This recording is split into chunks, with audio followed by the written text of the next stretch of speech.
महासागर न्यूज. मुंबई गोवा महामार्गाच्या चौपदरीकरणाचं काम गेल्या 18 वर्षापासून सुरू असून आजही अनेक ठिकाणी अर्धवट कामे सुरू आहेत. त्यातच येत्या 2 दिवसापूर्वी वरखळ येथील पुलावरील काँक्रिटीकरणचा काही भाग खाली पडल्यानं तेथे मोठे भगदाड पडले आहे. त्यामुळे येथे अपघात होण्याची दाट शक्यता निर्माण झाल्यानं संबंधितावरती गुन्हा दाखल करावा अशी मागणी मनसेनं केली आहे. महामार्गाच्या चौपदरीकरणात पनवेल ते इंदापूर या पहिल्या टप्प्यातील काम साधारणपणे पेनपर्यंत योग्य झाले असेल तरीही 2 दिवसापूर्वीच रात्रीच्या सुमारास झालेला वडखळ येथील पुलावरील काँक्रिटीचा काही थर खाली कोसळल्यानं तेथील लोखंडी सळी पूर्णतः दिसू लागली. त्यामुळे महामार्गावरून येणाऱ्या जाणाऱ्या वाहनांना याचा फार मोठा धोका निर्माण झाला आहे.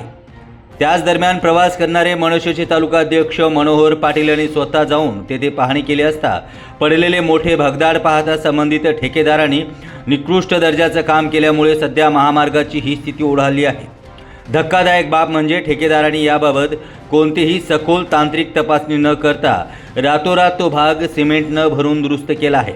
त्यामुळे प्रवाशांच्या जीवाशी खेळ करणाऱ्या या ठेकेदारावर प्रशासनानं तात्काळ गुन्हा दाखल करावा, अन्यथा मनसेचे जिल्हाध्यक्ष बाळा म्हात्रे यांच्या नेतृत्वाखाली लोकशाही मार्गाने आंदोलन छेडण्यात येईल असा इशारा तालुका अध्यक्ष मनोहर पाटील यांनी दिला आहे.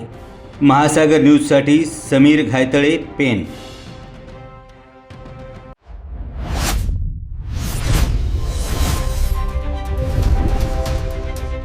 महासागर न्यूज.